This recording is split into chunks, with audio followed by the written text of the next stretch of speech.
Hey guys, we are going to take 4 and add a -5 to it today. Now, I'm currently teaching 7th grade math, and this is a problem that would stump some of my students, which is totally fine. They're just learning it. But it made me think, oh, maybe I should make a couple videos about that.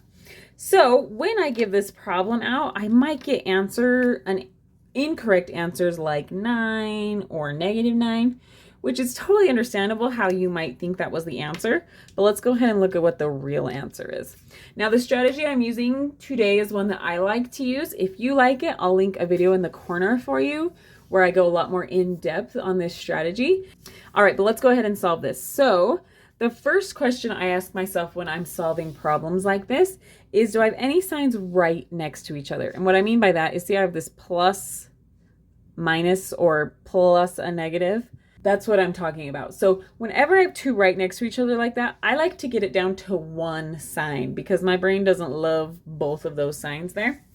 Well, guess what? When I add a negative, that is the same thing as just subtracting. Okay, so I can rewrite this as 4 minus 5. If you were to plug both of those into your calculator, you'd get the same thing. Now, some of you might look at that and be like, oh, when you write it like that, I know what the answer is. If you do, great. If not, totally fine. The next thing I like to do in this strategy is circle any positives with green and negatives with red. So you might say, well, 4 doesn't have a sign. Well, if it doesn't have a sign, we assume it's positive.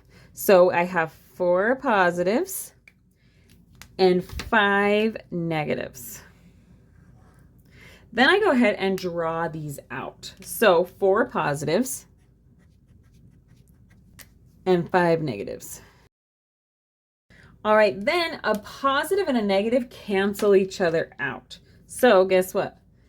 Plus minus, plus minus, plus minus, plus minus, all those cancel out. Because if I have 1 and I take away 1, that's 0, right?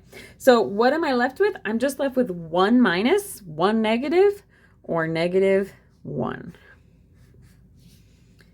All right, I hope that was helpful. I'll link some more videos if you need them. Thanks.